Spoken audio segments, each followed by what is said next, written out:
Who here has heard of furries? If you haven't, that's okay. I'll explain. But of the people who have, what was the first thing you heard about them? Was it something good, bad, neutral? I've been a furry for over 4 years, and the first thing that I heard about furries was very, very bad. But first, what is a furry? Depending on who you ask and depending on when you ask, you'll get a different answer. However, the most common definition that I have heard is that furries are someone who has an interest in anthropomorphic animals. But what does that actually mean? Well, there's this interesting phenomenon where we as people have been taking animals and depict them doing things that humans do.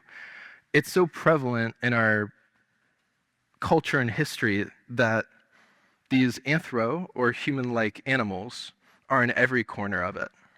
They teach our kids. They tell us what to buy. They lead our cheers. We've worshipped them and we've feared them. And yet, no one talks about it. No one notices it. Furries are the people who notice it, who talk about it, and who celebrate it in countless ways. The most common of which being art, cosplay, and especially community. One thing I would like to mention is that while the cosplay aspect is probably the most recognizable part of the furry community, it is far from being part of its definition.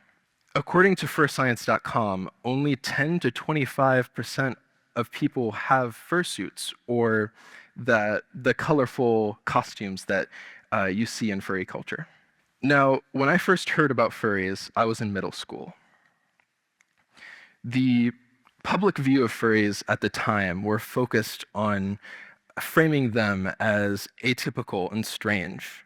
People saw furries as weird in a negative way. My friends shared these views with me, and I bought into them. I remember vividly one night, me and my friends talking about a furry music video as if it was an urban legend. We talked about the character that it featured, that we deemed over-sexualized just purely for being an anthropomorphic animal. These common misconceptions were truth in my mind. I was set in my ignorance. And that was until one simple song came along and challenged them. This song was a jazz song that had lyrics that would talk about the indifference of the singer's death. The instrumental shared in the tone, and I must have listened to it hundreds of times. The singer was so confident in his voice, and it was intoxicating. I longed for that confidence.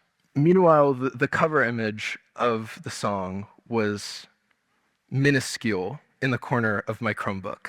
I never really ventured to guess what it was, and that was until one day I never got the chance to.